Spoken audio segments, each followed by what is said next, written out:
हाँ नमस्ते, मेरी आवाज़ आ रही है क्या? हाँ, मैंने आज का जो शीर्षक रखा वो शीर्षक था कि सवाल आपके जवाब मेरे। आप लोगों का सवाल और मेरा जवाब, ये तो मेरे पास सबसे पहला सवाल जो आया हुआ है, मैं थोड़ा सा प्रकाश डाल रहा हूँ उस पर। ये गुजरात से हमारे भाई कमलेश चौधरी जी हैं और ना मालूम ये मेरे साथ इस समय जुड़े हैं या नहीं। सबसे पहला सवाल करता मेरा यही है, भाई कमलेश चौधरी ये गुजरात से हैं, गुजरात के रहने वाले हैं। तो गुजरात से हाँ, इन्होंने सवाल मुझे लिखा है। सवाल में उन्होंने लिखा है कि मैं एक सत्संग में जाया करता था, ये शायद आप लोगों ने भी नाम सुना होगा और मैं भी बहुत पहले से जानता हूँ। सहज योग जिनका है, ये निर्मला देवी। ये निर्मला देवी एक महिला है जो सहज योग करके वो चलाती हैं। तो उन्होंने लिखा कि पंडित जी मैं काफ़ी दिनों से उनके यहाँ आना जाना करता हूँ और बहुत दिनों के बाद आपके प्रवचन को मैंने सुना वीडियो के माध्यम से, और इस वीडियो के माध्यम से आपके प्रवचन को सुनने के बाद मुझे सच्चाई का पता लगा। अब मैं वहाँ जाना बंद कर दिया। तो मैं भाई कमलेश चौधरी साहब को धन्यवाद देते हुए मैं ये कहना चाहूँगा आप सभी लोगों को कि ये निर्मला देवी जो है महिला, काफ़ी वर्षों से ये सहज योग के नाम से संस्था चलाती है। और योग अगर है तो सहज क्यों होगा भाई, कठिन क्यों नहीं?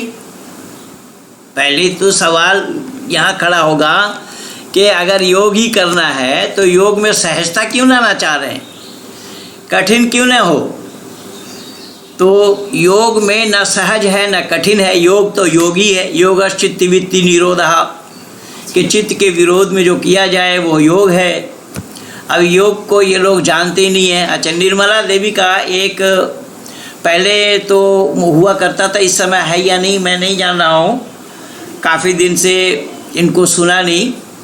तो ये पहले क्या करती थी, ये अपने साधकों को जुटा करके और बोले किसी को अपने कब्ज़े में लेना हो तो उनका नाम लिखो और उस पर जूता मारो, ये बोलते थे। ये जिसको अपने कब्ज़े में लेना हो, अर्थात जिसको अपने अनुयायी बनाना हो तो उसका नाम लिखो और उस पर जूता मारो, ये करते थे पहले। ये आज 20 साल पहले की बात मैं बता रहा हूँ। तो ये सब मैं सुनता रहा, प्रचार कार्य में मैं यहाँ वहाँ विभिन्न प्रांतों में जाता रहा, तो इनका सहयोग इस तरीके से मैं देखता रहा। तो ये जो है योग के नाम से महज दुकानदारी है, ना तो ये योग को जानते हैं ना योग को जानने का प्रयास करते हैं। योग शब्द का अर्थ होता है जोड़ना, अगर सहज भाव से लें, जबकि योग में बताया योगश्चित्त वृत्ति निरोधः, कि चित्त के विरोध में जो किया जाए उसका नाम योग है। अगर इसका सरलीकरण हम करते हैं, सहज भाव से देखते हैं, तो योग के माने होगा जोड़। तो जोड़ यहाँ किसको किसके साथ जोड़ा जाए? इसको जोड़ा जाए आत्मा को परमात्मा के साथ जोड़ना। तो आत्मा को परमात्मा के साथ जोड़ने के लिए क्या साधन है, क्या तरीका है? तो ऋषि दयानंद इसका बहुत आसान और सहज तरीका बताते हैं कि आत्मा का सर्वांगीण विकास करते हुए इसी आत्मा को परमात्मा के साथ जोड़ने का नाम योग है। लेकिन उस योग के लिए, जो योग माने जोड़ है, तो जोड़ से पहले भाई अंक को जानना पड़ेगा। हम अंक को नहीं जाने तो जोड़ेंगे कैसे? जैसे प्राइमरी स्कूल में बच्चा जाने लगता है तो वहाँ पर मास्टर साहब गुरुजी क्या सिखाते हैं?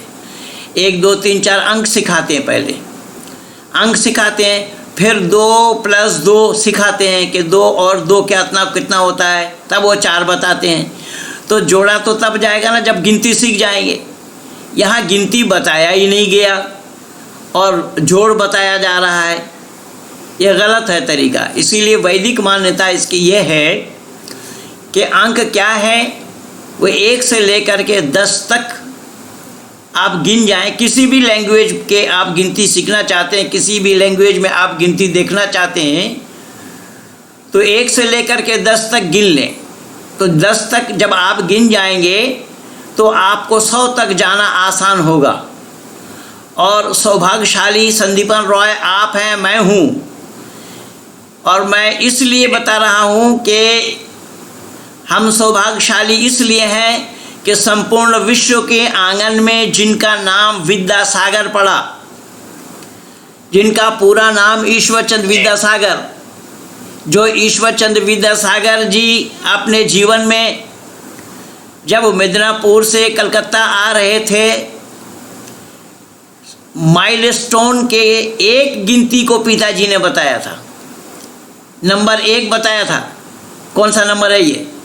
उस माइलस्टोन के नंबर को देख करके उन्होंने गणित सीखा। इसलिए मैं निवेदन कर रहा हूँ कि 1 से 10 तक अगर आप जान जाएंगे तो आपका गणित सीखना हो जाएगा।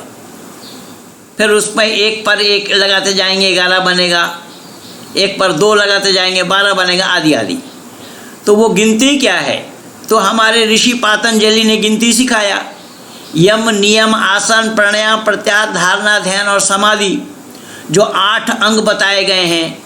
तो 10 अंक कहाँ है कि यम और नियम में। पातंजलि ऋषि लिख रहे हैं यम और नियम में 10 अंक हैं आपके। क्या है कि अहिंसा, सत्य, अस्तेय, ब्रह्मचर्य, अपरिग्रह, शौच, स्वाध्याय, तप, संतोष, ईश्वर प्रणिधान, ये यम और नियम है। तो हमारा यहाँ सबसे पहला सोपान, सबसे पहला सीढ़ी, पहला स्टेप, पहला कदम हमारा है अहिंसा। कुछ लोगों का ख्याल और विचार यह है कि वेद में मांसाहार है, वो बिल्कुल मूर्ख है, जाहिल है। उनको पता ही नहीं है कि हमारे यहाँ सबसे पहला कदम अहिंसा से काम हमारा शुरू होता है। अहिंसा के माने हिंसा न करना। हिंसा का परिभाषा बड़ा लंबा है, जो मन, वचन और कर्म, मानसिक, वाचिक और कार्मिक, तीनों से हिंसा न करना। मन से हिंसा न करना, वचन से हिंसा न करना और कर्म से भी हिंसा न करना। यह अहिंसा सबसे पहला सोपान है। अहिंसा क्या होगा? बोले हिंसा करने वाला कभी परमात्मा को नहीं पा सकता, परमात्मा के सानिध्य लाभ नहीं कर सकता। तो जब परमात्मा का सानिध्य लाभ करने के लिए अहिंसा कंपलसरी है, तो फिर मांसाहार कहाँ से आ जाएगा यहाँ? और हिंसा किए बिना मांस का मिलना संभव नहीं होगा। इस संदर्भ में ऋषि वरदेव दयानंद ने 8 को लिखा है, कसाई 8। मेरी उंगली देख रहे हैं आप? जी पंडित जी। तो ये 8 ऋषि दयानंद बोल रहे हैं 8 कसाई है। कसाई केवल पशु काटने वाले को कसाई नहीं बोला, मांस के दुकान वाले को कसाई नहीं बोला, 8 कसाई है। जिन 8 कसाईयों में से वो गाय बेचने वाले से लेकर के, पशु बेचने वाले से लेकर के उसको खरीदना, मांस को बनाना, परोसना, खाना खिलाना, ये सब वहाँ 8 लोग आ जाएंगे। इन 8 को कसाई बताया गया है। तो सबसे पहला कदम हमारा ये है कि हिंसा करने वाला कभी भी परमात्मा को नहीं पा सकता, और हिंसा के बगैर मांस का मिलना संभव नहीं है। तब जब हिंसा किए बिना मांस नहीं पाएंगे और हिंसा करने वाला परमात्मा का सानिध्य लाभ नहीं कर सकता, तो फिर इसमें मांस खाने की विधि कहाँ से आएगी? जाकिर नायक 2 दांत नोकीला दिखा रहे हैं कि हमारा 2 दांत नोकीला है इसलिए हम मांस खा सकते हैं। अब वही MBBS मुन्ना भाई, इसीलिए तो मैं उसका नाम रखा कि MBBS मुन्ना भाई है। अब इस मुन्ना भाई को पता नहीं लगा कि जो मांसाहारी पशु है, मांसाहार करता है, उसके गठन अलग है, शरीर के गठन भी अलग है।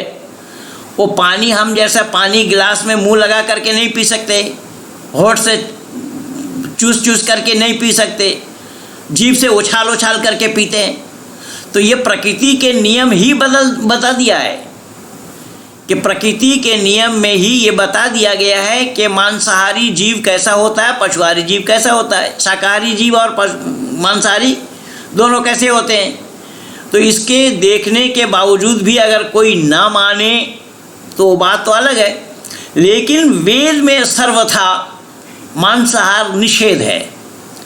कुछ लोग वेद पर आक्षेप कर रहे हैं कि वेद में मांसाहार है, और ये इस्लाम वाले भी कह रहे हैं, और ये हमारे हिंदू घराने जो पहले हिंदू होते थे, हिंदू हुआ करते थे, अब बाम सेफ है, कहीं कहीं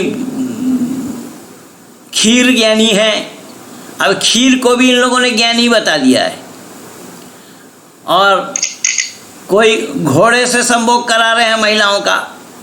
ये तो जो मूर्खतापूर्ण बातें कर रहे हैं लोग, मैं इसलिए खुली चुनौती दिया हूँ इन लोगों को कि आओ मैदान में आओ, और आप और गणेश जी के इन ईसाइयों को जवाब देने से ईसाई लोग भी बौखला रहे हैं। अब मेरे पास इसी सवाल में ही हमारे पास एक मैसेज आया है अभी कि पंडित जी आपने जो बीड़ा उठाया है और आपके शिष्य मंडली जो ईसाइयों को निरुत्तर करने में लगे हैं, ये बहुत बड़ा काम आपने किया है। पंजाब हरियाणा की तरफ, उत्तर प्रदेश में और हमारे भारत में यत्र तत्र ये ईसाई मिशनरी जो गरीबों के बीच में जा कर के उनको दवाई और कुछ डबल रोटी ब्रेड वगैरह दे करके ही ईसाई बना रहे हैं। और ये तो हमने बचपन में देखा मदर टेरेसा को, क्योंकि मैं भी कलकत्ता शहर का रहने वाला हूँ, तो मैं बचपन में देखा मदर टेरेसा को। जो यहाँ पर मैं देखा क्या होता है, ये मिशनरीज क्या काम करती हैं। अब ये जो मिशनरी वाला काम है, हम लोगों का प्रयास ये है कि भारत से ईसाई हिंदुओं को ईसाई बनाना बंद हो, और मेरे वीडियो देख देख करके सुन करके जो अनेक लोग ईसाई बन गए थे वो लोग भी वापस आए। इसलिए मैं चाहता हूँ कि ये मिशनरी वाला काम भारत से बंद होना चाहिए। अभी आपकी वार्ता और गणेश जी की वार्ता मैं सुन रहा था, आप दोनों की आवाज़ थी उसमें, किसी पास्टर से बात चल रही थी आप दोनों की, तो वो बौखला रहे हैं। अरे भाई, यहाँ बौखलाने की बात क्या है, सच तो एक ही होगा ना, सच किन के पास है वो लेकर के सामने आए। मैं तो बोला इससे पहले भी कि इस्लाम वाले कह रहे हैं कि हमारा सच्चा धर्म है, जबकि तालीमुल इस्लाम किताब से मैं पढ़ करके भी सुनाया, इस्लाम कह रहा है हमारा सच्चा धर्म है, और ईसाई कह रहे हैं हमारा सच्चा धर्म है। और ये बहुत सारे पाली वाले निकले हुए हैं, कहीं पाली है तो कहीं थाली है तो कहीं नाली है तो कहीं ये भी कह रहे हैं हमारा सच्चा धर्म है। अरे भाई, तुम्हारा सच्चा धर्म है तो आओ ना, सामने आओ ना, सामने आ करके तुम पहले 3 डिबेट करके दिखाओ ना। तीनों में से तो 3 सच नहीं होगा, तीनों में से किसी एक को ही सच होना पड़ेगा। तो तीनों में से सच कौन है उसको पहले सिद्ध करो, फिर हम वैदिक धर्म भी देखेंगे, उसके साथ डिबेट करेंगे उसके बाद कि सत्य सनातन वैदिक धर्म ही एकमात्र सत्य है या सत्य के साथ कहीं और भी कोई कुछ हो सकता है।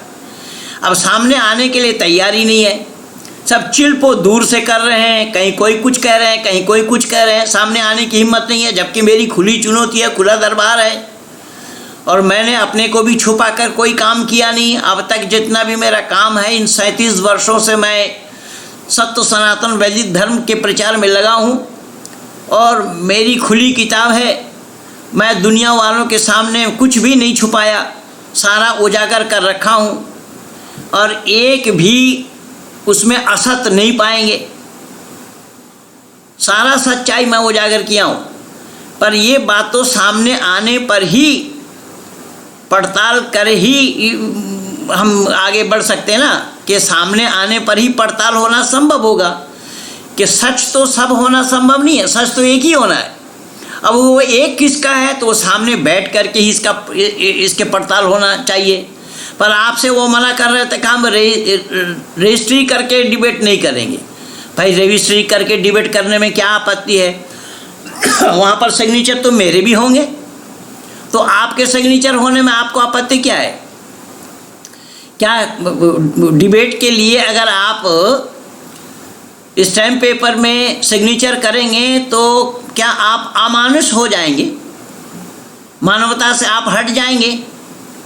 तो मानवता को उजागर करने के लिए संपूर्ण विश्व के आंगन में मानव मात्र को एकजुट होना पड़ेगा, और एकजुट हो करके ये आज मानव समाज में जो धर्म के नाम से जो लोग झगड़ा कर रहे हैं, धर्म के नाम से जो लोग एक दूसरे को खून कर रहे हैं, एक दूसरे के खून के प्यासे बने हुए हैं, ऐसे लोगों की दुकानदारी बंद होना संभव होगा। इसलिए सामने एकमात्र रास्ता है, और वेद मुक़द्दस में भी परमात्मा का यही उपदेश है कि नाना पंथा विदते आयनाय, अनेक रास्ता सही नहीं है, सही और सच्चा रास्ता महज एक है।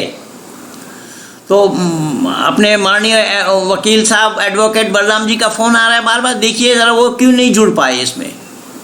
हम और आप दोनों जुड़े हुए हैं, कोई सदस्य इनके केवल नंबर हमें लिख करके यहाँ दिखाया जा रहा है, बताया जा रहा है।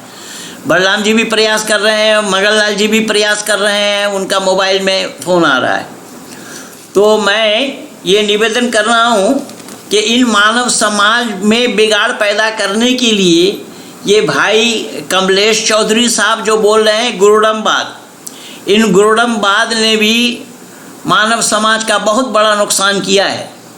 कहीं साईं बाबा है, कहीं देवराहा बाबा है, कहीं बाल योगेश्वर है, कहीं आचार्य रजनीश है, कहीं जय गुरुदेव है, सीताराम ओमकारनाथ है, राम ठाकुर है, कि ब्रह्मचारी बालक हो चाहे कोई वृद्ध, ये सब लोग लगे हुए हैं इस हिंदू समाज को बर्बाद करने के लिए। इन लोगों का मंशा और उद्देश्य ये है कि केवल वैदिक संस्कृति पर किस तरीके से कुठाराघात किया जाए।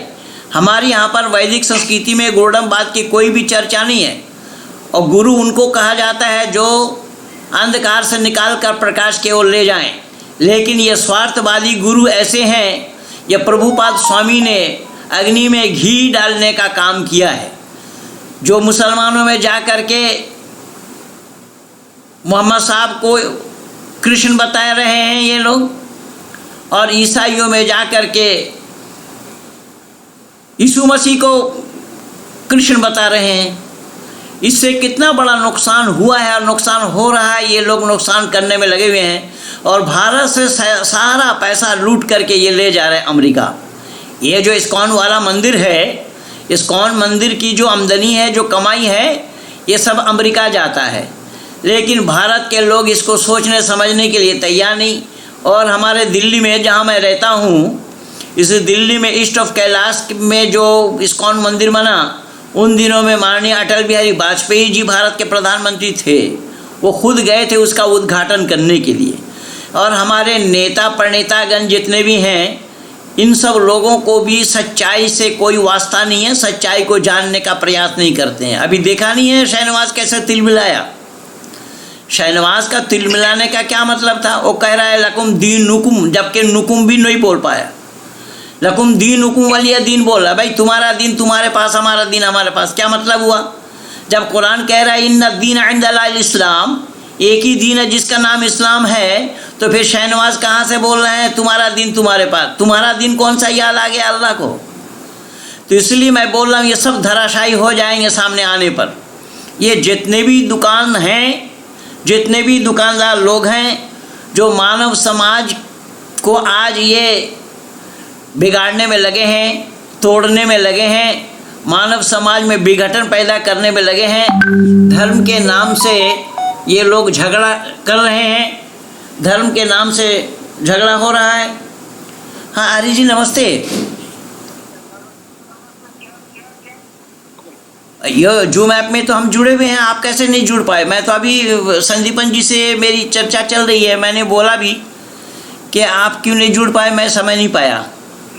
अरे बाबा हमारे यहाँ पर आपका नहीं आ रहे, मैं तो लोगों को भेज दिया। हाँ ये पर हम तो जुड़े हैं, हम तो हमारा काम चल रहा है।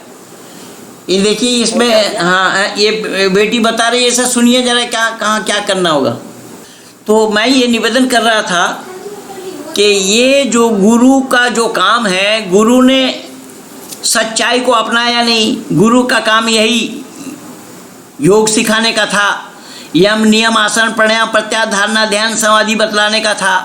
पर यहाँ के गुरुओं ने अच्छी अच्छी चीज़ों को लिया, फल फ्रूट तो आई, यहाँ के गुरुओं ने बकरी का दूध का सेवन किया और सेविकाओं से सरसों का तेल का मालिश भी करवाते रहे, और ज़रूरत पड़ने पर उन्हीं सेविकाओं को निर्वस्त्र करके अपने बिस्तर में भी लिटाते रहे। यही कारण बना, कोई गुरु रक्तचाप के मरीज़, किसी को शुगर की बीमारी है और किसी को अनिद्रा की, 3 लोगों का चिकित्सा कराकर अगर मैं रोग से मुक्ति दिला सकता हूँ तो ये लोग भोगी बन सकते हैं, पर योगी कदापि नहीं बनेंगे। योगी बनने के लिए तो यम नियम का पालन करना ही पड़ेगा। यम नियम के पालन किए बिना कोई योगी नहीं बन सकता।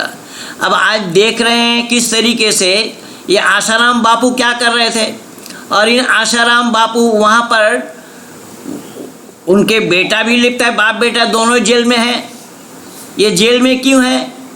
जब आप धर्म सिखा रहे हैं, धार्मिक ज्ञान दे रहे हैं मानव को, तो वहाँ पर आपके पास स्विमिंग पूल की क्या आवश्यकता है?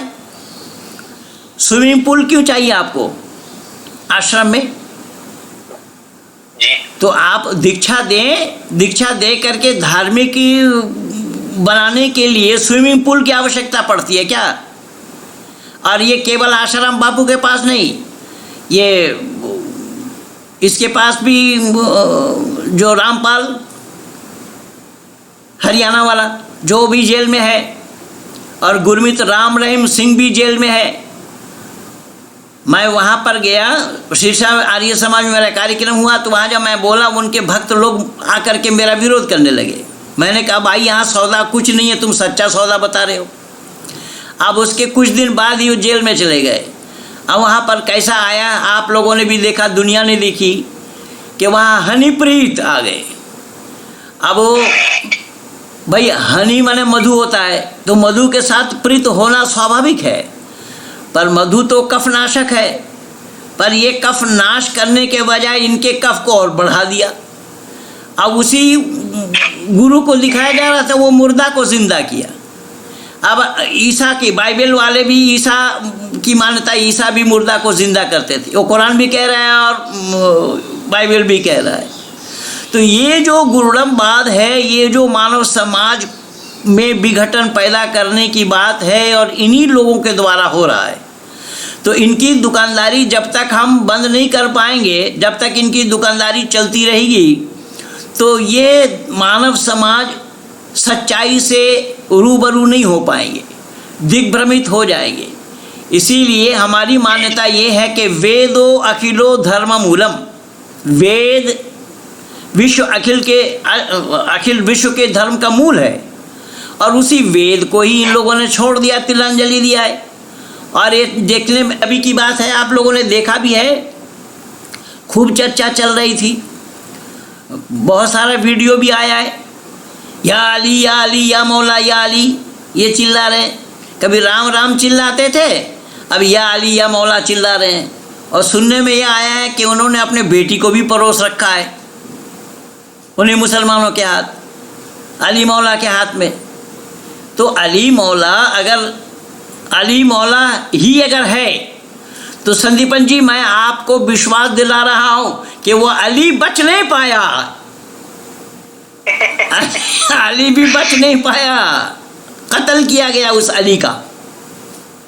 और आरएसएस वाला ने नहीं किया।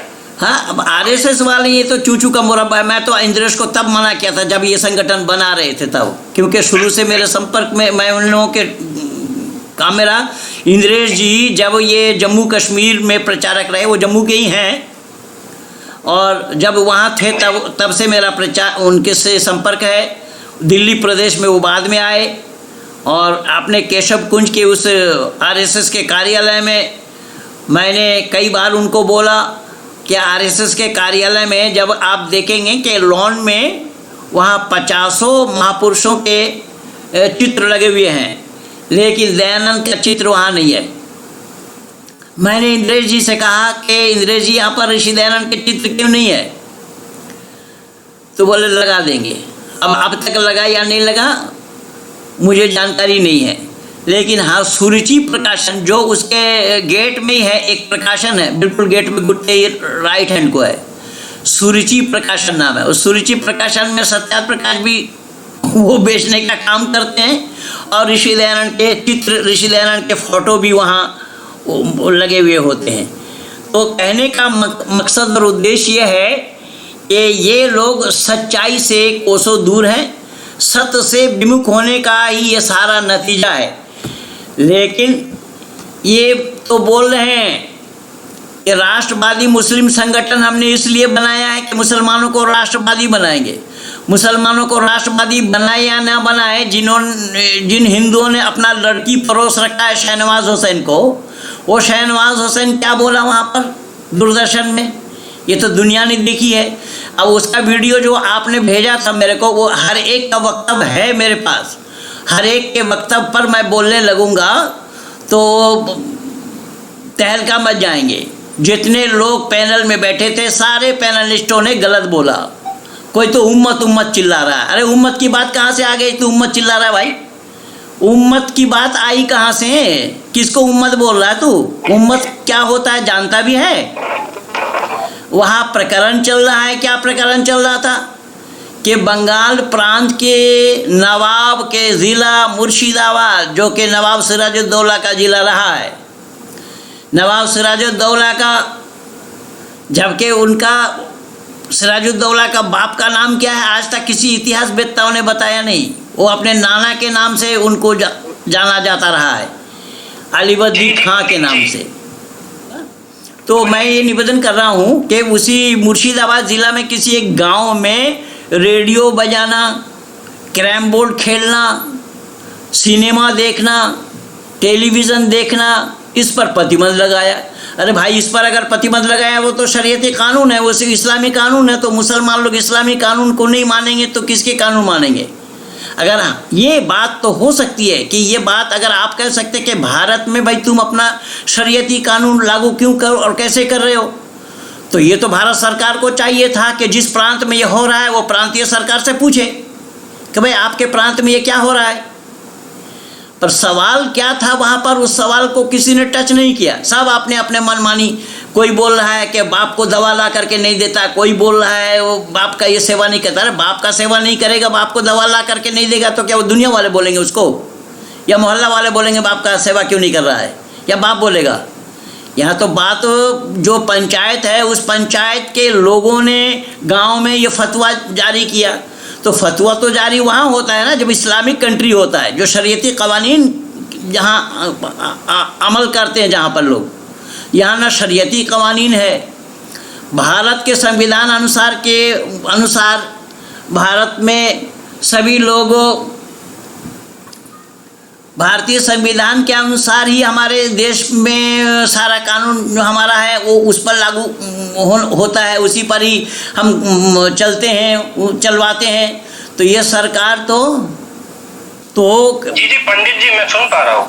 हाँ, तो मैं ये कह रहा हूँ कि ये काम जो हुआ है ये बहुत बेतुकी बातें हुई हैं कि ये तो सरकार को संज्ञान में लेना चाहिए, प्रांतीय सरकार को। अगर प्रांतीय सरकार इसमें कूद नहीं रही है तो भारत सरकार को पूछना चाहिए प्रांतीय सरकार से, भाई आपके यहाँ पर क्या हो रहा है। अब टेलीविज़न में बैठ करके उस पर चर्चा कर रहे हैं, वहाँ विषय क्या है और बोला क्या जा रहा है। तो ये सब बेतुकी बातें हुई हैं। कोई एक भी सवाल वहाँ पर कायदे का नहीं था, और ना सवाल कायदे का था ना जवाब कायदे का दिया किसी ने। वो एंकर भी वैसा ही था। तो एंकर को सवाल कर, ये कुछ लोग जुड़े हैं। खैर, मैं ये निवेदन कर रहा था कि बात कायदे से होनी चाहिए, कायदे की होनी चाहिए। तो भारत सरकार को चाहिए कि किसी भी प्रांत में अगर भारत विरोधी कोई एक्टिविटीज़ हो तो उस पर शिकंजा कसनी चाहिए। और शहनवाज हुसैन भाषण झाड़ रहे हैं यहाँ पर, कुरान की चर्चा करोगे तो मैं उठ करके जा रहा हूँ, मैं छोड़ सकता हूँ। अरे तुम क्या कुरान, वो तुम्हारे दूरदर्शन में बैठकर कई चैनलों में साजिद रशीदी बोल रहा है कि मंदिर बना लो, इसको तोड़ करके मस्जिद बनाएंगे। आज तक भारत सरकार ने उस पर शिकंजा नहीं कस पाए। ये क्या बकवास करेंगे?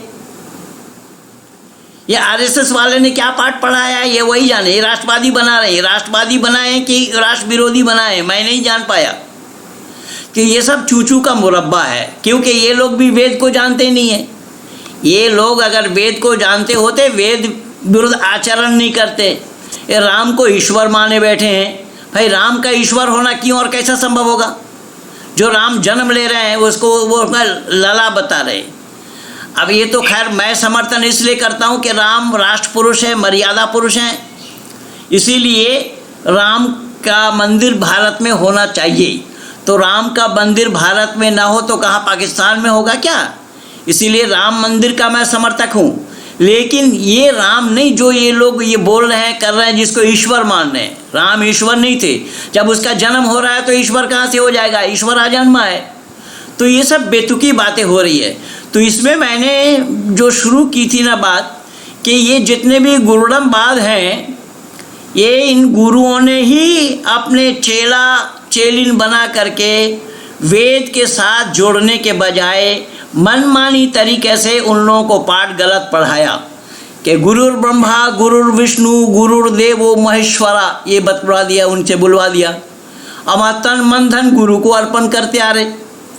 भाई तन तो शादीशुदा महिलाओं के लिए, पति के लिए होता है, और बिना शादीशुदा वाले सुरक्षित रहते हैं। लेकिन सुरक्षित रहने की बात जहाँ तक हमारे वैदिक संस्कृति में है, वो बाइबल में नहीं पाएंगे, कुरान में भी नहीं है। वहाँ पर बिना शादीशुदा महिला के भी संतान हो जाते हैं। ये विज्ञान विरुद्ध बातें हैं, सृष्टि नियम विरुद्ध बातें हैं, वो मानवता विरुद्ध भी बातें हैं। लेकिन कुरान और बाइबल उसको समर्थन कर रहा है, मोहर लगा रहा है। कुरान और बाइबल इस पे मोहर लगा रहा है कि हाँ ये ठीक है। अब बिना कैसे संतान पैदा हो जाएगा एक बिना शादीशुदा महिला का? फिर अल्लाह जो चाहेंगे, अल्लाह कहेंगे कुन हो जा, फयाकुन, बस हो जाएगा। अब कुन किसको कहा गया पता नहीं। वहाँ पर भी देखें, सृष्टि उत्पत्ति विषय में मैंने भी बोल रखा, आपने भी बोल रखा, और गणेश जी ने भी बोल रखा है। वो गॉड ने, यहोवा ने किसको बोला हो जा? आकाश हो जा, आकाश हो जाएगा कैसा? आकाश के माने खुला जगह होता है, हो क्या जाएगा आकाश?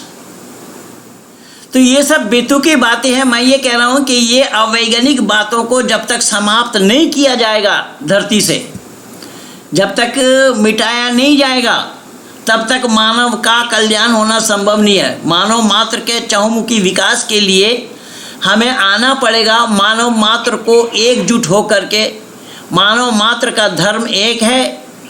धार्मिक ग्रंथ ईश्वर प्रदत्त जो वेद है वो धार्मिक ग्रंथ है।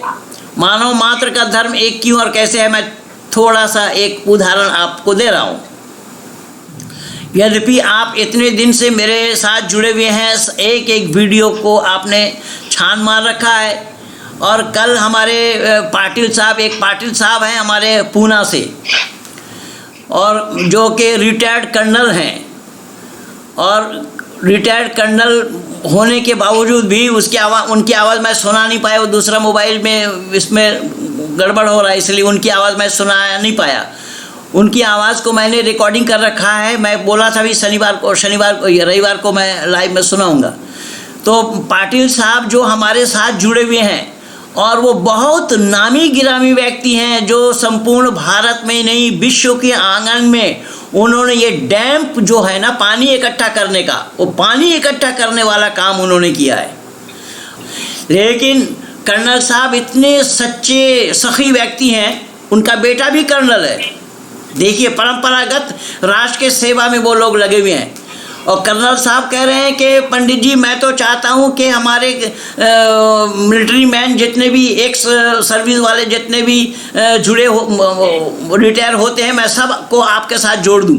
और मेरे सिवा कर्नल कितने, हालांकि फौजी मेरे साथ में बहुत जुड़े हुए हैं, लेकिन ये कर्नल साहब, माननीय कर्नल साहब इतने सच्चे व्यक्ति हैं। और उन्होंने कहा कि पंडित जी मैं आपको सुन करके मैं ये सब जाना हूँ वैदिक संस्कृति के बारे में, वरना मैं तो ये मूल निवासी के उनकी बातों को सुनता रहा। ये मूल निवासी हैं, कि मूल निवासी के बातों को सुनता रहा। तो मैंने उनको सिखाया कि वो मूल निवासियों से पूछिए कि निवास स्थान पहले है या निवासी पहले है। स्थान पहले ना हो तो निवास कहाँ करने के लिए आए वो? ये बेतुकी बातें कर रहे हैं, मानव समाज में झगड़ा लगा रहे हैं, मानव समाज में एक दूसरे के खून के प्यासे बना रहे हैं। ये दलित और ये वो दुनिया भर का, जबकि वैदिक संस्कृति में कोई भेदभाव नहीं है। वहाँ पर हमारे यहाँ पर यज्ञ करने से पहले जो हम आचमन करते हैं, अंग स्पर्श करते हैं, उन्हीं सारा मंत्र में ये बोला हुआ है, दिया हुआ है मानव मात्र का। उस पर मेरा वीडियो लगा हुआ है। तो खैर मैं ये निवेदन कर रहा हूँ कि माननीय कर्नल साहब बहुत सच्चे नेक व्यक्ति हैं और उन्होंने कई बार मेरे से कहा कि पंडित जी मैं तो देश दुनिया में घूमता रहता हूँ और मेरा उद्देश्य केवल ये, बल्कि देखिए अब ये पूना पानी से खाली हो रहा है और मेरा ये प्रयास जारी है। मैं जब से रिटायर्ड हुआ हूँ तब से ये काम कर रहा हूँ और केवल भारत में नहीं, अनेक देश दुनिया में बहुत देशों में जा कर के उन्होंने, ये चीन में जो आज इतना डैम है ना, उसमें कर्नल साहब का भी योगदान है। लेकिन चीन तो इस समय हमारे साथ दुश्मनी ले रखा है। खैर करे कुछ करे, लेकिन मैं निवेदन कर रहा हूँ कि ऐसे प्रबुद्ध वर्ग भी हमारे साथ जुड़े हुए हैं जिन्होंने इस सच्चाई को जाना है, वेद को जाना है, वेद के शरण में आने का प्रयास वो कर रहे हैं और वो ये दुनिया वालों को दिखाना चाह रहे हैं। उनके पास भी जितने बड़े बड़े अधिकारी हैं उनके टच में, उन्होंने सबको मेरे बारे में बताया। तो मैं ये निवेदन कर रहा था, मेरा उद्देश्य केवल इतना है कि मानव मात्र का एक धर्म, मानव मात्र का एक इष्ट देव, मानव मात्र का एक धार्मिक पुस्तक, जब तक हम इस तरीके से मानव समाज को एक वेद रूपी धागा में नहीं पिरो सकते तब तक मानव मात्र का कल्याण होना संभव नहीं होगा। ये धर्म के नाम से ही अपनी दुकानदारी चलाते रहेंगे, इसी तरीके से मार काट लूट पीट आदि आदि ये हिंसा में तब्दील करेंगे। क्योंकि बाइबल से भी वो उठा करके दिया था कि बाइबल में भी आया है, मती में ये बताया ना कि मैं ये मत समझना कि मैं दुनिया में शांति फैलाने के लिए आया हूँ, मैं तो तलवार चलवाने के लिए आया हूँ। अब ये तलवार चलवाने की बात कौन करता है और किन पर तलवार चलवाएंगे? अपने ऊपर तो ज़रूर नहीं, लेकिन वैदिक संस्कृति में वेद में भी आया है, इंद्रम वर्दम तु अप्तुरहा अपगरंतु आरामना कृणवंतो विश्वम आर्यम।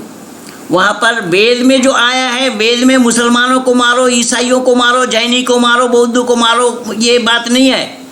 वेद में आया है असुर तबकों को मारो, अराजक तत्वों को मारो, जो अराजकता फैलाते हैं धरती पर, और वो भी हर एक के लिए नहीं, हमारे और आपके लिए नहीं है, वो राजा के लिए है। राजा के लिए बताया गया है कि इस काम को राजा करे, तो ये काम राजा के लिए है। तो मैं ये कह रहा था कि यहाँ पर, तो मैं ये निवेदन कर रहा था कि ये जो मानव समाज में जो ये बातें हो रही हैं, ये मानव समाज को विघटन करने की बातें हैं, मानव समाज में एक रूपता लाने की बात नहीं है। जबकि आपने भी उस पादरी से बात की, आपने भी कहा कि वसुधैव कुटुम्बकम, हमारे यहाँ पर वेद का आदेश है कि पूरी वसुधा को अपना कुटुंब समझो। आपने वहाँ पर सर्वे भवन्तु सुखिना का भी उच्चारण किया, वो मैं सारा सुना हूँ आपकी आवाज़। और गणेश जी ने भी बोला है। अब यही वैदिक मान्यता है, यही कारण बना के परमपिता। तो खैर मैं ये निवेदन कर रहा था कि ये सब जो है ना, ये ईसाइयत है, इस्लाम है, बौद्धिज्म है, जितने भी इज्म है, तो हमारा जो सत्य सनातन वैदिक धर्म है वो ईश्वर प्रदत्त होने का यही प्रमाण है कि इसका बनाने वाला स्वयं परमात्मा है, ये किसी व्यक्ति द्वारा बना हुआ नहीं है। और ईसाइयत को देखिए, बौद्धिज्म को देखिए, जैनिज्म को देखिए, इस्लाम को देखिए, ये किसी व्यक्ति विशेष के आने से ही ये आया है सामने। जब तक वो व्यक्ति नहीं थे तो ये सामने नहीं था।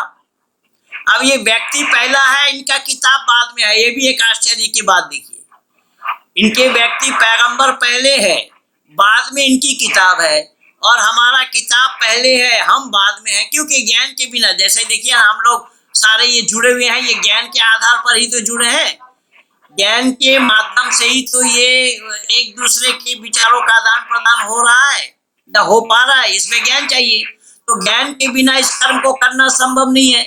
यही कारण बना कि परमपिता परमात्मा ने आदि सृष्टि में ही मानव मात्र को ज्ञान दिया। अब कोई वो मानव कहला करके राजी नहीं है। अगर मानव कहलाते होते तो जरूर परमात्मा के दिया हुआ ज्ञान को ग्रहण करते। अब कोई किसी को मुसलमान कहलाना है, किसी को ईसाई कहलाना है, किसी को बौद्धिस्ट कहलाना है, किसी को जैनी कहलाना है, तो वो ईश्वर के दिए हुए ज्ञान को क्यों मानेंगे? इससे तो ये साफ पता लग रहा है ना, इससे तो सामने दिखाई पड़ रहा है। और इसी कारण आज मानव समाज में इसी धर्म के नाम से एक दूसरे के खून के प्यासे बने हुए हैं। इस्लाम ने तो यहाँ तक बोला अपने सगे चाचा को भी मारा कि इस्लाम स्वीकार करो नहीं तो मौत के घाट उतार दिए जाओगे। ईसाइयत में भी यही हुआ। ये सारे लोग तो मारकाट करके ही आए हैं ना दुनिया में। ये हम दुनिया वालों को तो छोड़िए ना, हम तो काफिर हैं, हम काफिरों को छोड़िए। ये आपस में इन लोगों ने अपने आदमी को मारने में कंजूसी किया क्या? हसन हुसैन को कौन मारा? कौन? वो डॉक्टर केशव बलराम हेडगेवार जी आदमी भेजे थे क्या वहां पर? या अशोक सिंघल जी ने आदमी भेजे थे? वहां हसन हुसैन को किसने मारा? हसन हुसैन को तो मारा।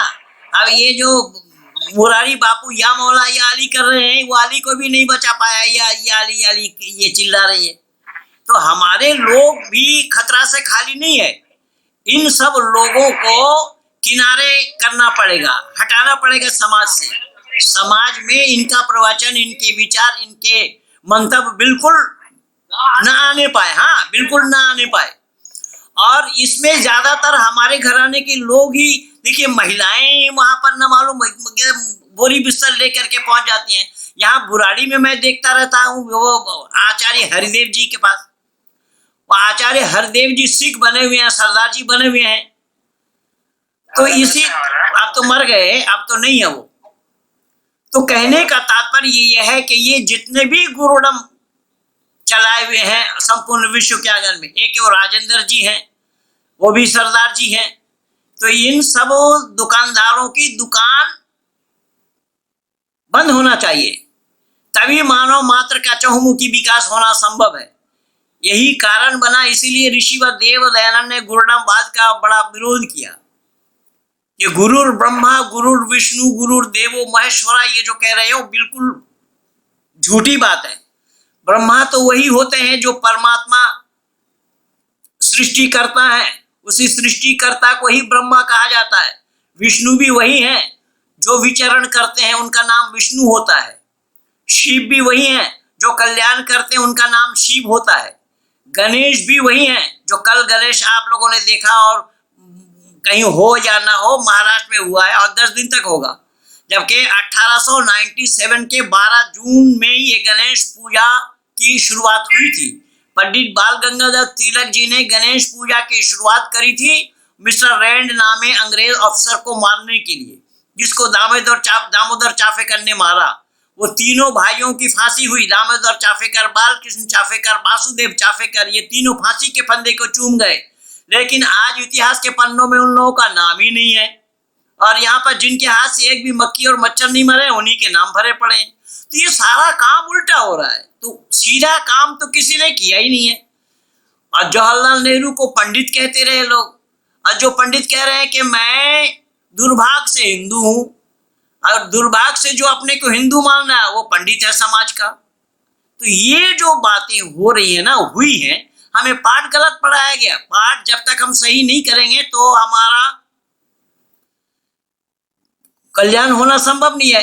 अब पाठ सही कैसे गलत हुआ देखिएगा। पाठ गलत ये किया कि जिस अर्जुन ने अपनी जिंदगी में कभी झूठ नहीं बोला, बड़े भाई को जुआ खेलने से भी रोका, ऐसे अर्जुन को हमने केवल वीर कहा। और जिन्होंने घर के संपत्ति को जुआ के बाजी में हारा, उससे भी तसल्ली नहीं हुई, घर के कुल बधू को भी जुआ के बाजी में लगा दिया, उन्हें धर्मराज कह रखा है। और आदि सृष्टि में वेद में आया है जुआ खेलना पाप है। राजा अश्वपति भी चिल्ला चिल्ला कर कह रहे हमारे देश में कोई जुआड़ी नहीं, शराबी नहीं, व्यभिचारी नहीं, चोर तक नहीं है। तो जिस देश में जुआड़ी, व्यभिचारी, शराबी, चोर तक नहीं, उस देश में एक जुआड़ी को धर्मराज कहना कहाँ सही है? यही हुआ है गौतम बुद्ध के साथ। जिस गौतम बुद्ध ने सोते हुए बीवी बच्चे को छोड़कर घर से निकल पड़े, जंगल जंगल में तपस्या करते रहे, सुजाता पायस या हलवा बना करके ले आई, उनके सामने प्रस्तुत करते हुए कह रहे महात्मा जी बीन की तार को इतना न कसिए जो टूट जावे, इतना ढीला छोड़ना उचित नहीं, बजना बंद कर दे। उन्होंने देखा कुछ याज्ञिक लोगों को यज्ञ करते हुए गाय काट करके वहां मांस में आहुति डाल रहे हैं मांस से, बकरा काट करके डाल रहे हैं, घोड़ा काट करके डाल रहे हैं, आदमी को भी काट कर नरमेध यज्ञ बताया, जबकि नरमेध उसको नहीं बोला गया है।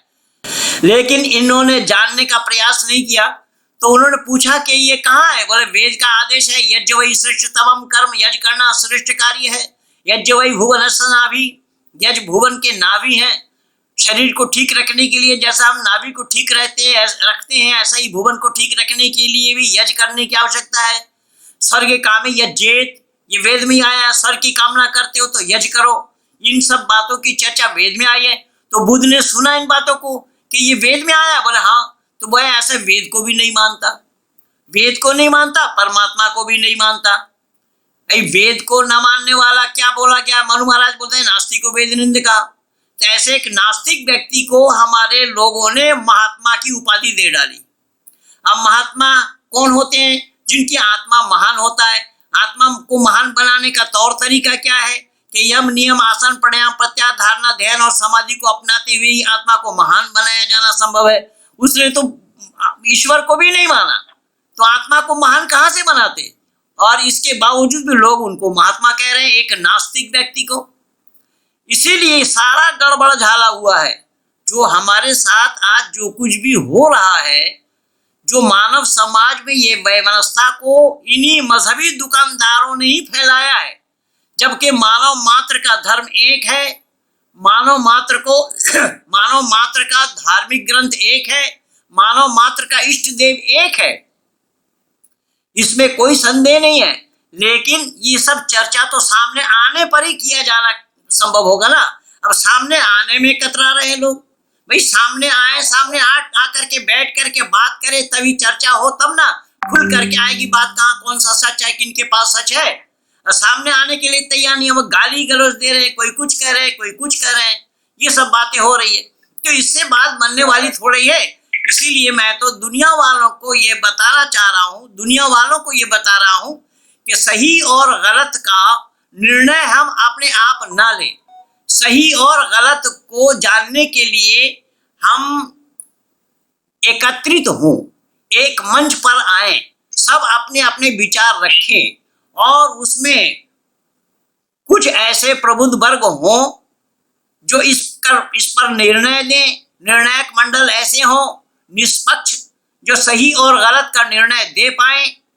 इसी तरीके की बातें जब तक हम नहीं करेंगे, ये वातावरण जब तक नहीं आएगा, तो फिर मानव जीवन का सफल होना संभव नहीं होगा। इसी तरीके से हम लड़ते मरते आए हैं और लड़ते मरते ही रहेंगे। कहीं कोई धर्म के नाम से लड़ाई, कहीं जाति के नाम से लड़ाई, कहीं संप्रदाय के नाम से लड़ाई, आदि आदि आदि आदि आदि ये सब हो रहा है। और वेद में सर्वथा निषेध है इसका। वेद में मानव मात्र का चहुमुखी विकास होना चाहिए, तो मानव मात्र का वहां पर उपदेश आया है। यथेमं वाचम कल्याणी मां बलानि जलेभ्य, ये कल्याणी वाणी मानव मात्र के कल्याण के लिए है, ना तो हिंदू के लिए ये कल्याणी वाणी है, ना आर्य समाजियों के लिए ये कल्याणी वाणी है, और ना किसी और का नाम लिया गया। वेद में कोई भी उपदेश हिंदू के लिए नहीं आया है, कोई भी उपदेश आर्य समाजियों के लिए नहीं आया है, कोई भी उपदेश किसी जाति वर्ग विशेष के नाम से नहीं आया है। लेकिन इसके अतिरिक्त जितने भी मजहबी पुस्तक है, उन पुस्तकों को देखेंगे सब जाति के नाम से। कुरान कहता है या अय्युहल लज़ीना आमनू, ऐ ईमान लाने वालों, और कुरान की दृष्टि में सबको बेईमान कहा गया। जो ईमान नहीं लाएगा वो बेईमान है। लेकिन वेद में ये सब बातें नहीं है। वेद में मानव मात्र का चहुमुखी विकास जिसमें हो, उसकी चर्चा परमपिता परमात्मा के द्वारा हुआ है।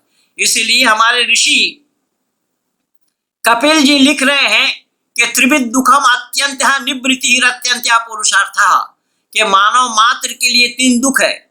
और सांख्य दर्शन का ये पहला सूत्र है कि मानव मात्र के लिए 3 दुख है।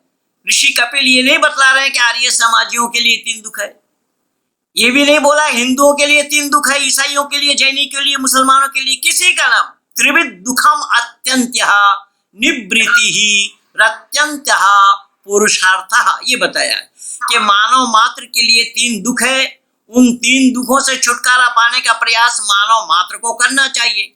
आध्यात्मिक, आदि भौतिक और आदि दैविक, ये 3 दुख बता दिया।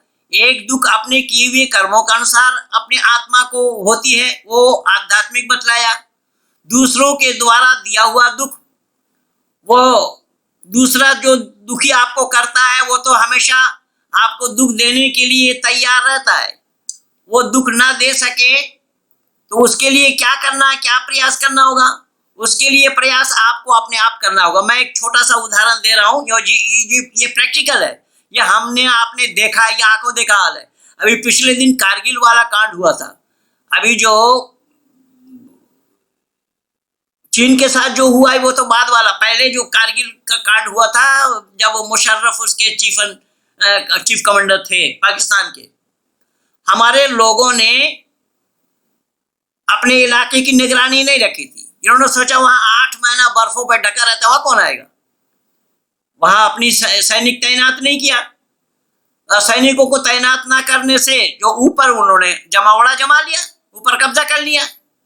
अब ऊपर से नीचे मार करना बड़ा आसान है, लेकिन वो भारत माँ के लाल उन जाबाजों के लिए मैं क्या कहूं, उन जाबाजों ने नीचे से ऊपर वालों का छक्का छुड़ाया। अगर ये पहले से तैयार रहते होते तो वो नहीं करते। इसीलिए ऋषि कपिल लिख रहे हैं, जो आदि दैविक दुख है, आदि भौतिक दुख है, वो दूसरों के दिया हुआ दुख होता है। दूसरा तुम्हें दुख ना दे सके, तुम्हारी अपनी तैयारी होनी चाहिए। अब यहाँ ये देखिए, ये अभी चीन के साथ जो हुआ है, चीन के साथ जो हमारे सैनिक मारे गए, हमारे सैनिक पहले मरे बाद में मारा। तो हमारे सैनिक मरे तो क्यों मरे? हमारी नेग्लिजेंसी थी या हमारी कंजूसी थी, कोताही थी। हम पहले से तैयार रहते होते तो 20 सैनिक हमारे न मारे जाते। तो ये सब बातें हमारे मानव मात्र के लिए ऋषि मुनियों ने हमें उपदेश दे चुके हैं पहले। यहाँ पर किसी हिंदू, मुस्लिम, सिख, ईसाई, जैनी, बौद्धी की बात नहीं है।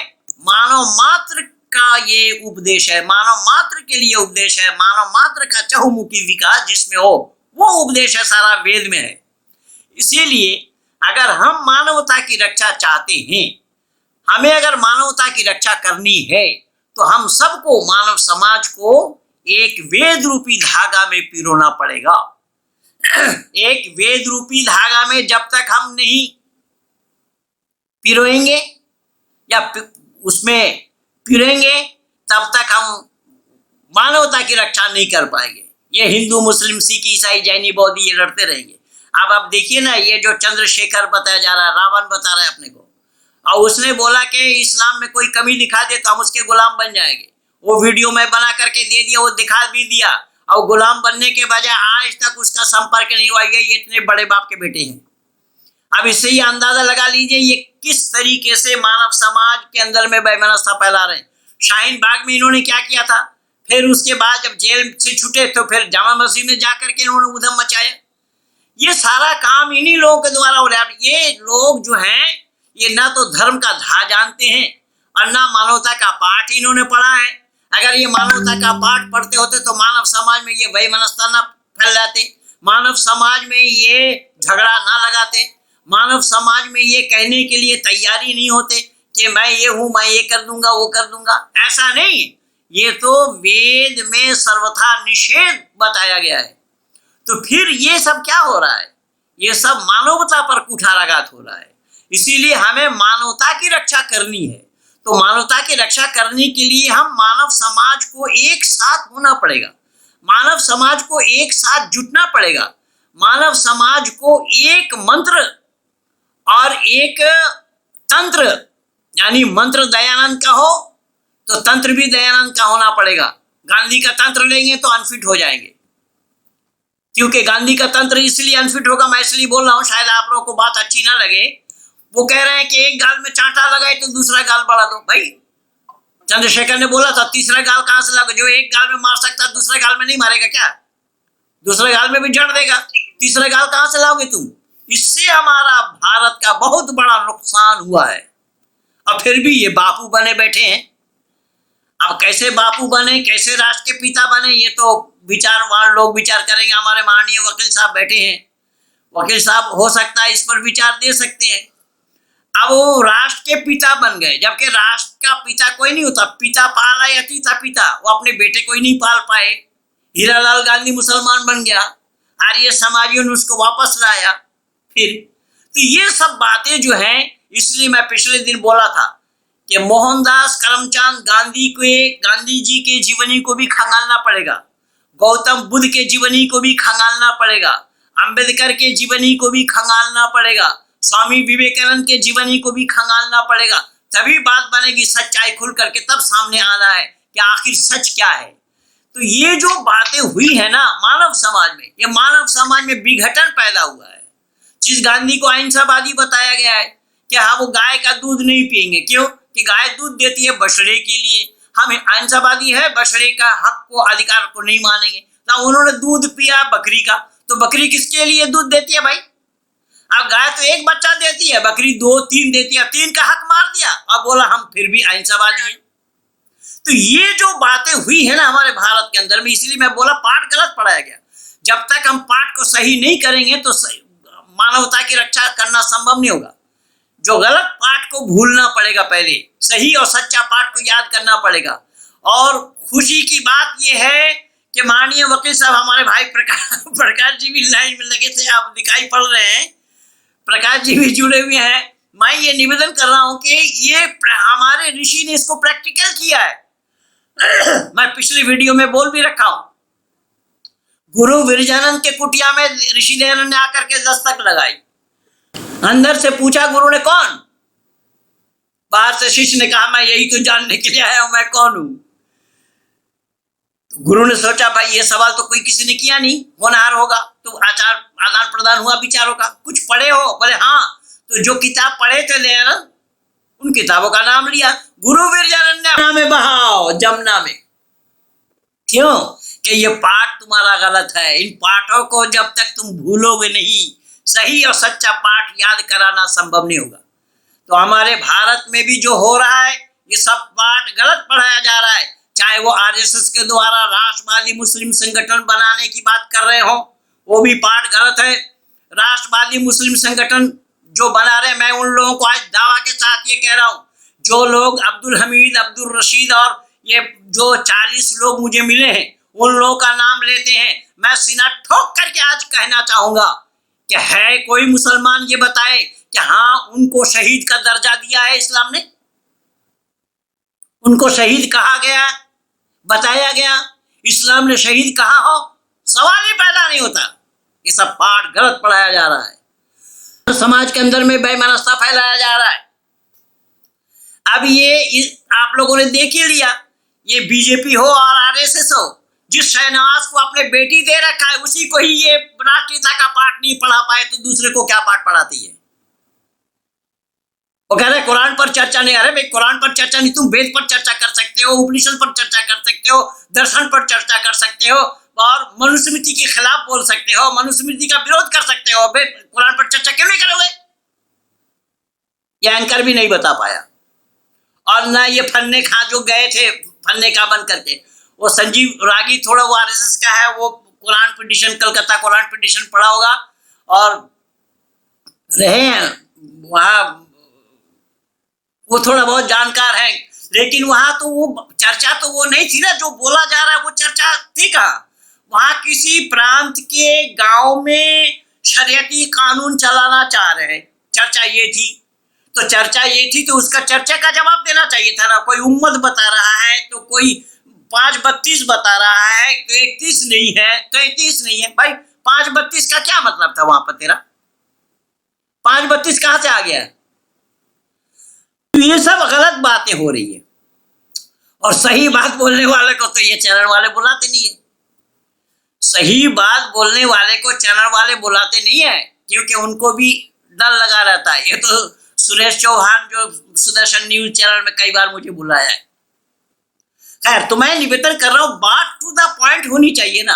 हम जो चर्चा कर रहे हैं, जिस चर्चा के लिए हम एकत्रित हुए हैं उस पर चर्चा करनी चाहिए। कोई इधर की बात कर रहा है, कोई उधर की बात कर रहा है।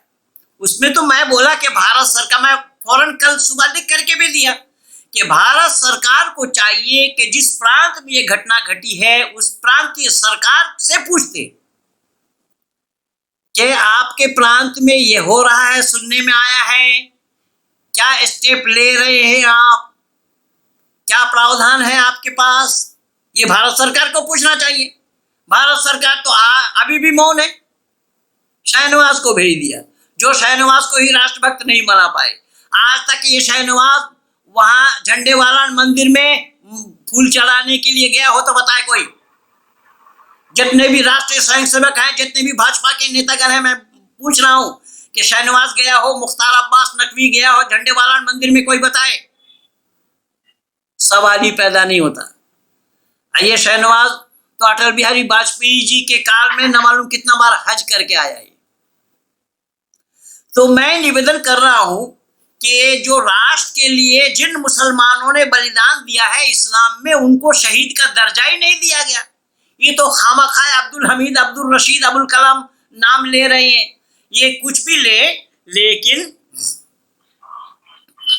आज देखिए माननीय कर्नल साहब, नमस्ते नमस्ते आपको नमस्ते। मैं आपकी चर्चा भी कर रहा था हमारे बाबू संदीपन जी से कि इतने कर्नल साहब जो अपने जीवन में सर्विस में रहते हुए सरकार के यहाँ इतने ऊंचे पद में रहते हुए इतने सादा सिंपल व्यक्ति हैं और आज भी इस राष्ट्र के लिए समर्पण अपने को किए हुए हैं। और परमात्मा की ऐसी अनुकंपा है कि आपके सुपुत्र भी कर्नल हैं। ये मुझे बड़ी खुशी की बात है और आपकी चर्चा मैं पहले ही कर चुका हूं इस वीडियो में। आपको बहुत बहुत नमन करता हूं मैं। आपका ये प्रयास इस देश को समृद्धिशाली बनाने के लिए जो आप लगे हुए हैं कि हमारे देश में किस तरीके से हम पानी का स्टॉक करें, जो आप ये डैम का ये जो योजना आप बना चला रहे हैं, इसमें आपने न मालूम लोग, बड़े ओहदे वाले लोग, यहाँ तक के राष्ट्रपति तक की आपको बिठाने का प्रयास किया और आपने अंगूठा दिखा दिया उन लोगों को। मुझे खुशी इस बात से है कि ऐसे एक शख्सियत जिनके साथ मेरा संपर्क है, जिनके साथ हृदय से मैं जुड़ा हुआ हूँ, मैं आपको नमन करता हूँ। आपके इस प्रयास को, इस राष्ट्र के लिए जो आपने अपना समय, पूरी जवानी आपने लगाई है और अब भी इस उम्र में भी आप इस राष्ट्र को किस तरीके से समृद्धिशाली बनाया जा सकता है उसके लिए आप प्रयासरत हैं, इसलिए मैं नमन करता हूं आपको। हमारी ये टीम है भाई जी बोलिए। पंडित जी, मैं खुद को खुशनसीब समझता हूँ कि आप जैसे विद्वानों से पिछले साल भर से मैं आपके वीडियो देख रहा हूँ। उससे पहले देख पाया था, लेकिन पिछले 6 महीने से तो मैं घर में तकरीबन 6 घंटे तो आपके में भी पुराने वीडियो से मैं देख रहा हूँ। मैं आपको पुनः प्रणाम करता हूँ कि आपसे बहुत सीख मिली। मैं तो बहुत खुशनसीब जो आप बात कर रहे थे ये शाहनवाज की, उसकी मक्कारी ये थी कि उसने आपको डाले तो बात ही नहीं करते थे। तब अरे आप शुरू से बात तो सुनो, जो आप बता रहे हो बहुत अच्छा विश्लेषण है, पर आपको थोड़ा सा मैं ये बताना चाहूँगा, जब आप समाज के प्रति काम करना चाहते हैं और पानी के ऊपर बहुत नामक काम करते हैं, उसके बारे में कभी आइंदा बात करेंगे। अभी तो आपकी बात सुननी है, फिर प्रकाश भवान जी की सुननी है, फिर आपके जो रॉय साहब की बात सुननी है। इतना अच्छा बात करते हैं, आपके जो शिष्य बने हुए हैं कितना सुंदर बोलते हैं और पूरा ज्ञान बराबर पूरा ज्ञान है, तो वहाँ किसी की बुराई नहीं, आप मानव मात्र की बात करते हैं। और ये तो तब समझ में आएगा बाकी लोगों को कि मानव के बारे में कोई सोच विचार कर ही नहीं रहा। अभी हमारे यहाँ गणपति बैठ रहे हैं, अभी तो स्कूल में सबको बता दिया बच्चों को कि हर एक गणपति बिठाएगा। अरे खाली के लिए मतलब पर्यावरण का तो नुकसान कर ही रहे हैं लोग, बट उसके अलावा बच्चों के मन में जिस तरह से जहर गिरा रहे हैं, जिस तरह से चल रहा है, कोई नहीं। आपसे सुनना है, मैं आज बस थोड़ा लेट भी हो गया, माफ करना। प्रकाश जी को सुनना है, फिर हमने बलराम साहब को भी सुनना है। बलराम साहब को इससे पहले सुना था और हमारे दूसरे जो मेंबर रहता है उनका वॉइस का मैं कल सुना। अप्रतिम इतना सुंदर बताया उन्होंने, तो मैं खुद ही हैरान हो गया। धर्म की परिभाषा इतनी सुंदर बताई।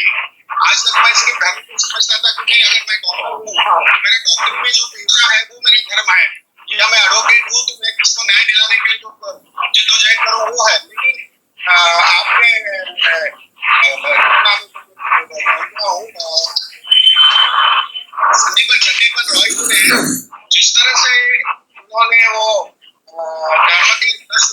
रहा है, मैं तो पागल हो गया। मतलब बहुत बार मैं इसके ऊपर लिख रहा था, भाई धन के 10 लक्षण है, ये कितना सिंपल चीज है, बट कितने विद्वत्ता से उन्होंने बताया। तो मैं समझता हूँ कि मैं आज दूसरे से समझ रहा हूँ, आपके साथ जुड़ गया, सभी के साथ में बलराम जी है, प्रकाश जी है, शकुंतला है, आपकी सुनूंगा मैं आज। हाँ, तो मैं आपको परिचय करा दूंगा। हमारे एडवोकेट बलराम जी हमारे बड़े पुराने सहयोगी, हमारे इस चैनल के लिए प्रयासरत ये पहले से रहे हैं, और ये हमेशा ये चाहते हैं कि किस तरीके से ज्यादा प्रचार हो। और आपने तो कल मुझे लिख करके भी दिया था कि संदीप रॉय को आपने ऐसा तैयार किया कि ये आपके टोन को भी इन्होंने नकल किया है।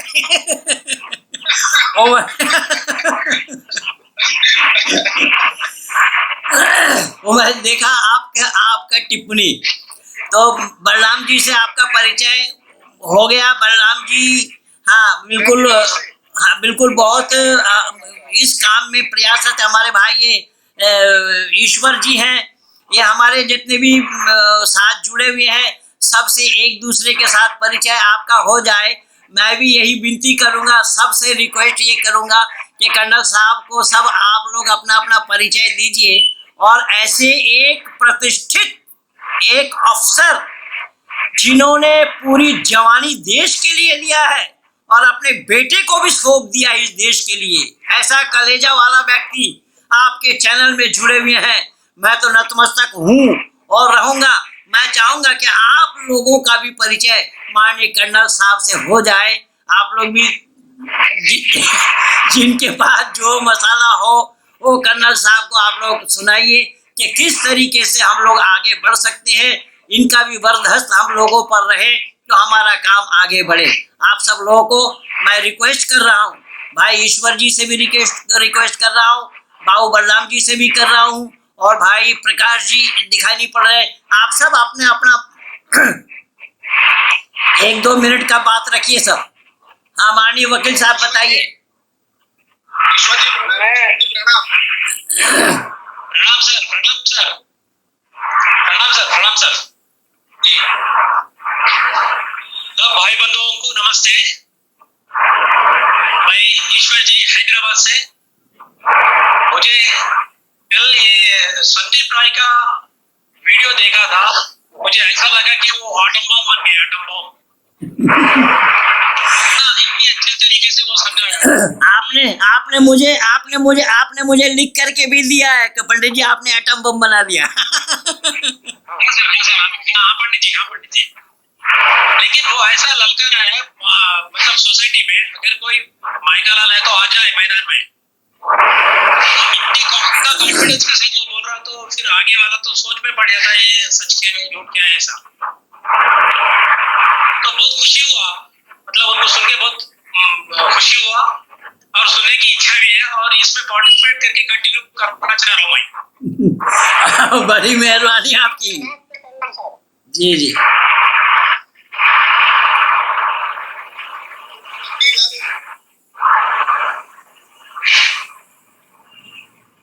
हाँ वकील साहब बताइए कर्नल साहब को। मैं तो पंडित जी से काफी दिनों से जुड़ा हुआ हूँ, लगभग 2 वर्षों से इनके साथ जुड़ा हुआ हूँ, और मैं यूट्यूब पूरा खंगाल चुका हूँ। कहीं भी पंडित जी जैसा बोलने वाला और जानकारी अभी तक नहीं है, किसी के पास भी नहीं। जब मैं इनका वीडियो देखा तो मैं पागल हो गया, इतनी जानकारी। लेकिन क्या मतलब, इतनी जानकारी होने के बावजूद भी जहाँ पंडित जी को पहुंचना था शायद उस जगह पे नहीं पहुंच पाए। इसमें कुछ हमारी भी कमी रही होगी। मैं तो चाह रहा था कि पंडित जी को साधना चैनल में भी बिठाया जाए, लेकिन उनका जो कॉस्ट है, जो चार्ज है, वो 40,000 रुपए बतला दिया। एक घंटे का 40,000 रुपया। उस पर भी मैं लगा हुआ हूँ, देखिए कहाँ तक सफलता हासिल हुई। अगर हम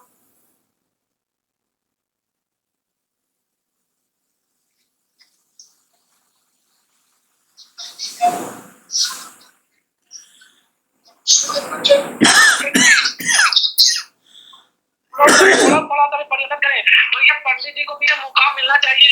आज पंडित मैं तो शिष्यों से मिल चुका हूँ, जब वो आया नहीं है सामने, यूट्यूब में आया नहीं है, लेकिन मैं बहुत सारे लोगों को जानता हूँ जो पंडित जी से सुन करके, पंडित जी से सीख करके आज पूरे तहलका मचा रखा है। सिर्फ यहाँ 2 शिष्य 3 शिष्य की बात नहीं है, मैं तो 20 शिष्य से मिल चुका हूँ अभी तक। और मैं तो ये भी चाह रहा था कि पंडित जी को थोड़ा और मुकाम अच्छी जगह पहुंचे।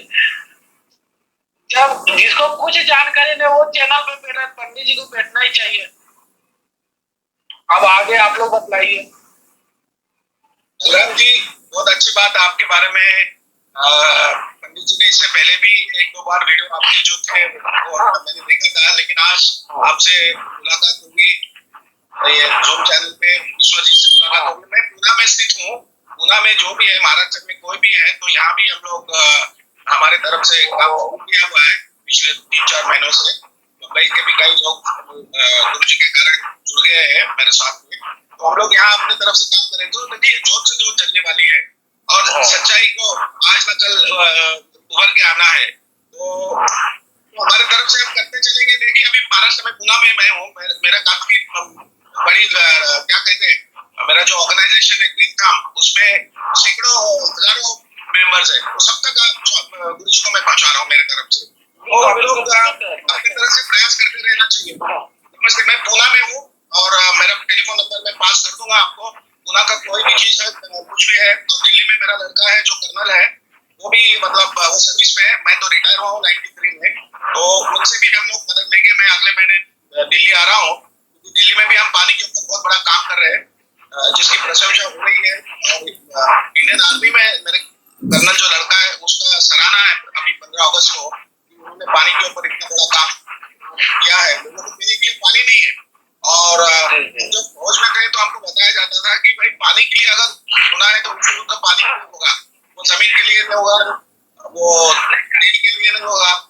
तो पानी के ऊपर बहुत सारा बात कर सकते हैं, लेकिन अभी कर्नल साहब, मैं भी पानी के लिए काफी दिनों से कर रहा हूँ। मेरा एक ट्रस्ट भी है ओम सर्वे भवन्तु सुखिनः, मैं उसमें भी पानी के लेकर के समस्या जो चल रही है, मैं उस पर भी कार्य कर रहा हूँ। जी जी जी, बहुत अच्छी बात है। अभी और संदीपन और चले गए, और मैं पंडित जी से ही सीख ही रहा हूँ अभी कुरान अरबी को मैं सीख रहा हूँ, संस्कृत को सीख रहा हूँ, मैं काम कर रहा हूँ पंडित जी। पंडित जी की जो एक बार मैं जो सुन रहा था प्रवचन यूट्यूब में, तो मेरे को एक चीज एज अ फौजी मैंने 4-5 महीने जब पहले देखी थी, उसमें पंडित जी ने एक बड़ी अच्छी बात बताई थी।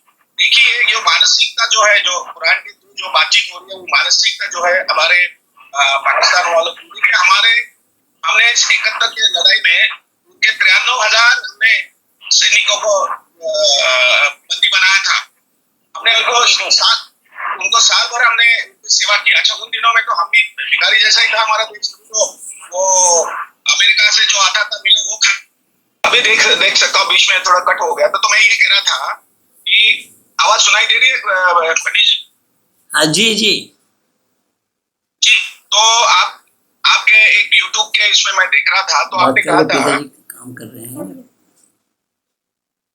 जो जी जी जी में हमने 93,000 उनके सैनिक रोके थे। हाँ, बंदी उसके बाद हमने उनको पाकिस्तान से भेज दिया, लेकिन हमारा एक फौजी सौरभ बालिया, हाँ मैं सुन रहा हूँ, बोलिए। तो हमारा एक सैनिक रह गया था कारगिल के युद्ध में, तो उनकी मानसिकता देखिए, उन्होंने उसके गुर्दे निकाले, उसके आंख निकाले, उसके हाथ तोड़े, उसके पांव तोड़ के बक्से में डाल के उसे उन्होंने भारत वापस किया था। तो उनकी मानसिकता और हमारी मानसिकता, ये जो इसका जो एग्जाम्पल गुरुजी ने बताया था, तो बहुत अच्छा लगा था। ये सच्चाई तो यही है, इसके बारे में कोई नहीं बोलता, तो ये जरूर बताना था मैंने। तो आगे चलिए, जिसका भी टर्न है बात करिए। डिस्टर्बेंस आ रहा है, आपका कैमरा बंद है मेरा? हाँ बिल्कुल बिल्कुल। तो मेरी बात आपने सुनी होगी कि मैं कह रहा हूँ कि ये मानसिकता के ऊपर जो पंडित जी बताते सकते हैं कि कितनी जो अपने पास जो वेद में बताया जाता है और उधर वो कुरान में बताया जाता है वो फर्क है। तो आगे आप चलिए। जी नमस्ते सबको, और कर्नल साहब को भी नमस्ते, और एडवोकेट साहब को भी नमस्ते, और पंडित जी को भी नमस्ते। और मैंने पंडित जी से तो बहुत, मैं 2 या 3 सालों से, मैं जब कॉलेज में भी रहता था तो मैं पंडित जी के बातों को सुन करके और पंडित जी की बातों से मैं बहुत मुतासिर हुआ कि हम लोगों को किस प्रकार से झूठ बोल करके, देखो कि इस्लाम रिलीजन ऑफ पीस है, बाकी लोग मजहब वाले बोल बोल करके हमें फंसाते थे। लेकिन इस हमने जी को सुना तो हमें पता चाहिए तो बड़ा ही बड़ा षड्यंत्र है। इस षड्यंत्र को पर्दाफाश करने की आवश्यकता हम सबको है।